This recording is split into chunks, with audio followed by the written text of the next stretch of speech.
Good day to all. This is our second part for discussions involving sustainability and environmental accounting. Make sure to watch our first part to be able to connect our discussions now. We begin with Global Reporting Initiative or GRI. This was launched in 1997 as an initiative to develop a globally accepted reporting framework to enhance the quality of sustainability reporting. Just like with the other standards that we've mentioned involving our reporting committee.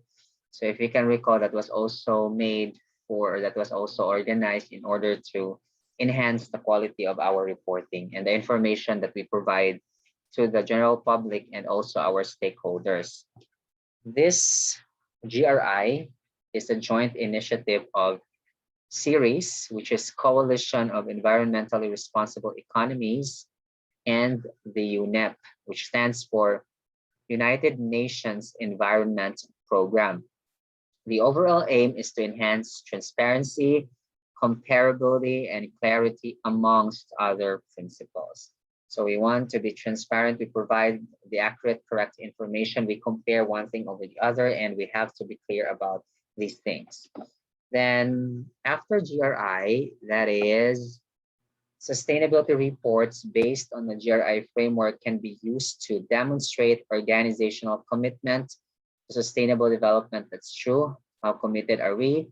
Then to compare organizational performance over time in terms of sustainability measures and initiatives, and to measure organizational performance with respect to laws, norms, standards, and voluntary initiatives, especially to the conformance or adherence to them, if we follow these items here. Now for GRI, the GRI includes 55 core indicators and 29 additional indicators across environmental, economic, and social performance areas. So again, our 3 Ps along with our SEE, social, environmental, and economic. Here it's EES. Okay. In addition to the GRI, it also has, aside from core indicators and additional indicators, application level system. These would indicate the extent to which the guidelines have been applied in sustainability reporting, and they communicate which part of the reporting framework has been addressed and reflect the degree of transparency in reporting. So guidelines, the extent would be how deep, how long, or perhaps how extensive and intensive our respective applications of the guidelines of GRI is in terms of sustainability reporting. And then for the communication, like there's a checklist and we check what areas have been addressed at. For mandatory sustainability reporting requirements, so the required ones in Australia, we have the Corporations Act 2001. Take note that the requirements would differ from one country to another.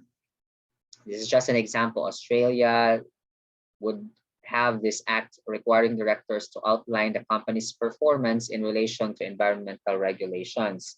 In addition, the National Greenhouse and Energy Reporting Act, or INGER Act of 2007, introduced a national framework for reporting and dissemination of information about greenhouse gas or GHG emissions and energy used by certain corporations. So these are just some initiatives. Then for the Canada, we have public companies to produce an annual information form that reports on the current and future financial and operational effects of environmental protection requirements. So basically, these reports are required in a form of annual information form. For Denmark, the Danish Act of 16th of December 2008 requires Denmark's largest corporations or companies to include their ESG, environmental, social governance activities in their annual reports. So include those initiatives and summaries, or justify, reason out if no information about ESG. Then for Norway, large companies just like a while ago for Denmark report about social environmental performance to stakeholders.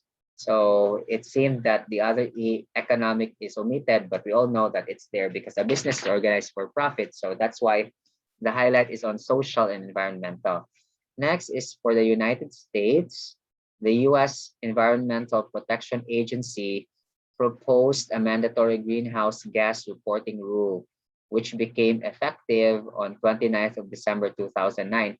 If you can notice, large companies and corporations are required. It's because, of course, the smaller ones, the medium size, and the micro ones cannot afford for these things.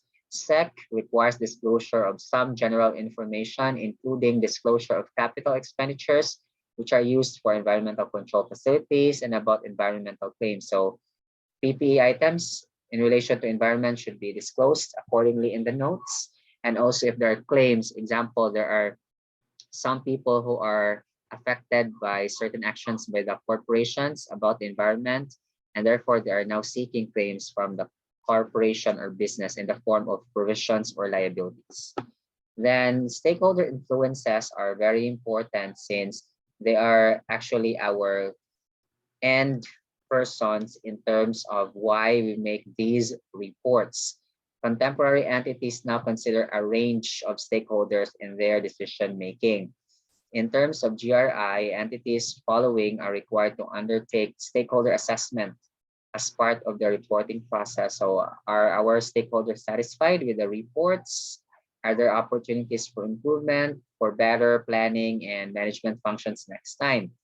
Many businesses identify and engage with stakeholders as a means of reducing risk and managing reputation. So that's the point here.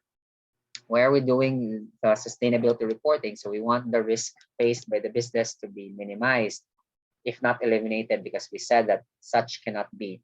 And also the reputation. Reputation is enhanced and improved because of sustainability initiatives. Then stakeholders are increasingly concerned with also the issues of sustainability because this would make the organization continue and operate in the long run. Here are our stakeholders and their corresponding interest in corporate sustainability. If, for example, we are shareholders, that's the new term, very good for our European versions, our IFRS versions, but US would be stockholders, which would mean the same. Sustainability can improve entity value. Others consider sustainability issues in their investment decisions. So the more shareholders would be approving or investors would approve if ever there are sustainability efforts. For customers, they are interested with the source of products. If they're organic, for example, and they look into green or fair trade products and they look such as safe and worthy of their monies. For fund investors, in relation to shareholders, they would be investing if ever there are certain sustainability efforts made, especially for socially responsible grounds or items. For community groups, also in relation to taking care of the welfare of the society, investments in services and facilities offered in the local community in terms of job creation, health, and emissions information. For the media, they can voice concerns of other stakeholders as well as set the public agenda relating to corporate sustainability issues. So this is one thing for media. If ever there are noteworthy sustainability efforts, so normally they would report such. For the government and regulators, certain efforts for sustainability are also monitored for mandatory reporting. And in fact, in some countries, there would be some tax reliefs and incentives to be provided to them. Next, for creditors or banks, by the way, the them would be the businesses. Creditors or banks, they would be looking into the environmental impacts of, example, the sustainability efforts. So they can also be concerned for such. Next item, ethical investment is very important. I think we've mentioned about socially responsible investing in our previous video. So this is also important since if we want to invest, we want to make sure that we are doing that ethically. We follow the fairness, the equality, and just principles about such.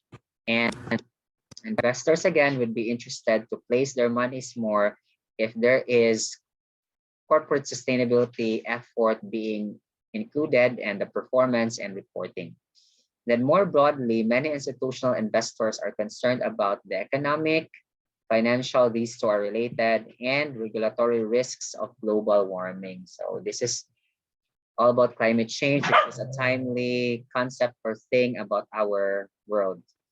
For EMS or the systems, this would help us, like this is about technology, for organizations implement to measure, record, and manage their environmental performance so that if we are going to input data or data about environment, then we can easily do the things.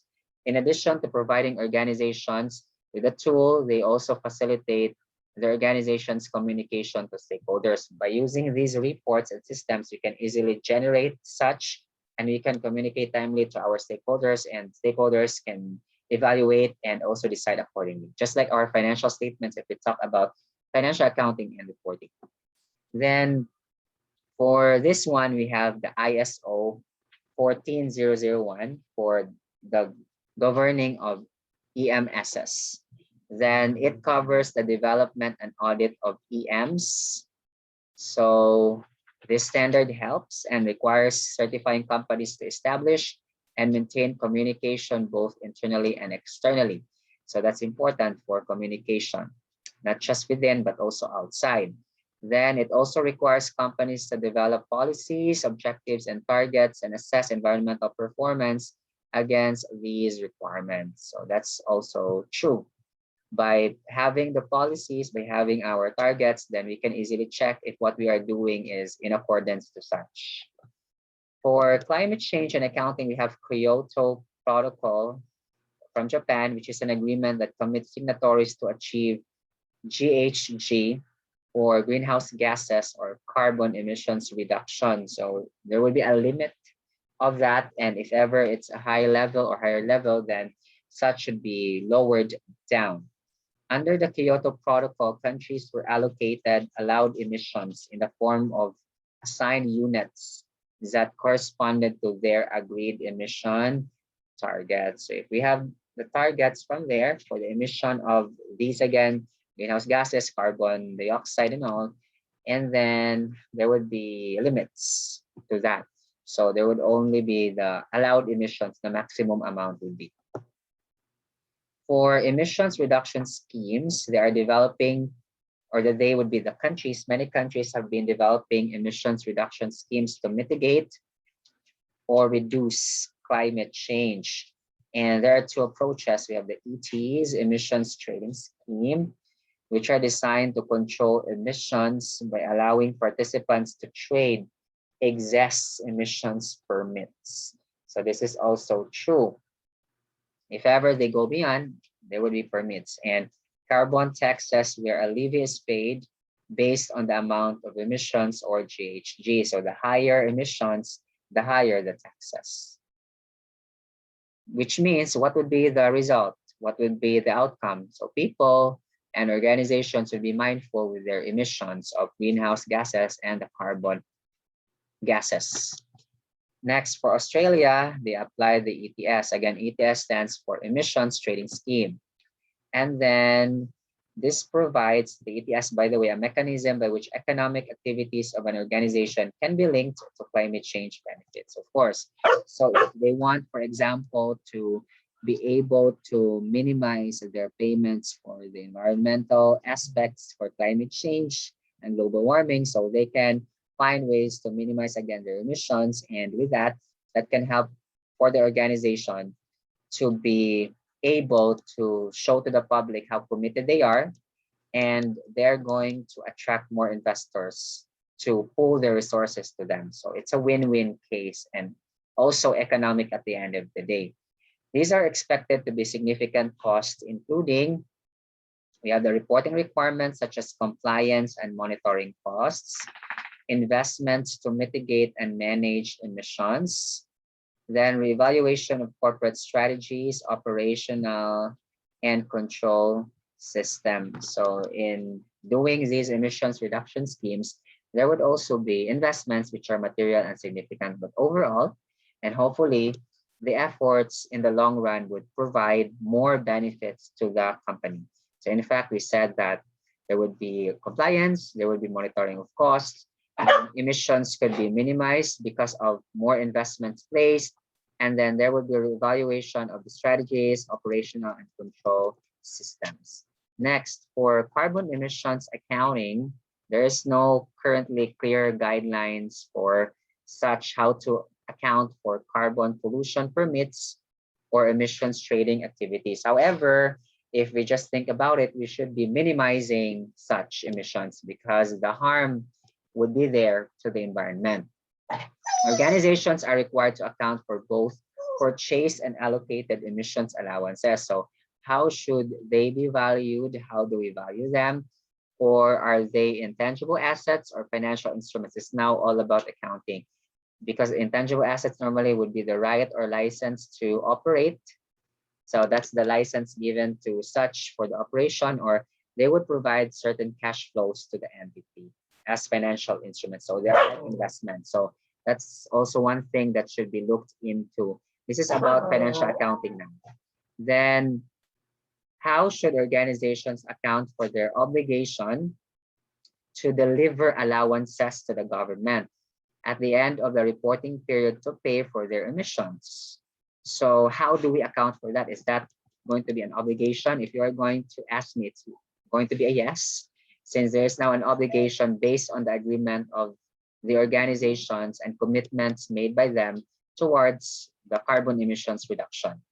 Should organizations be permitted to use hedge accounting to reduce the risk associated with their allowance asset and emissions liability? In that case, it could be, it would be allowed, because organizations as a rule are allowed and the management would be allowed to exercise ways in order to minimize exposures to risks.